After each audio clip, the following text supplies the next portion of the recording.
我最近喺度諗緊，有一種好安靜嘅攰，係來自於你不停咁想為自己生而如此去同人道歉。我哋用咗人生好多時間去將自己嘅第一直覺當成係錯誤咁去糾正。我哋將自己天然嘅節奏或者對空間嘅需求睇成係一個需要解決嘅問題。但如果我哋嘅目標根本唔係要變成另一個更好嘅版本，而係終於學識同嗰個一直喺度嘅自己和解呢？咁多年嚟，佢對呢一點一直有一種好奇怪嘅內疚感。佢覺得自己嘅安靜係一種缺陷，覺得自己唔達標，因為佢做唔到呢個世界要求嗰種即時外向嘅反應。佢一直將自己天然嘅氣質睇成係一道牆，而唔係佢大腦處理呢個世界嘅一種方式。我發現我哋成日用今日擁有嘅資訊去審判過去嘅選擇。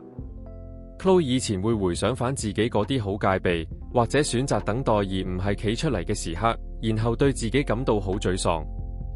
但喺嗰陣時，Chloe 只係讀緊佢手上嗰張地圖。佢嘅直覺話俾佢聽，要點樣行過一段令佢覺得好大壓力嘅風景。我哋唔可以怪自己喺嗰日過完之前就已經要識得晒所有路。當你承認自己並唔係錯，而係用緊當時最好嘅方式去應對現實，你會感受到一種好踏實嘅解脫。原諒自己唔一定要係一件好大陣仗嘅事，有時只係對自己一個輕輕嘅點頭。Chloe 同我講，佢終於開始去滋養佢嘅天性，而唔係去對抗佢。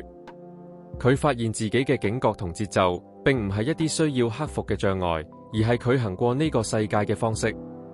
當你唔再執着於去修改你嘅第一直覺，你先會有餘裕去運用佢。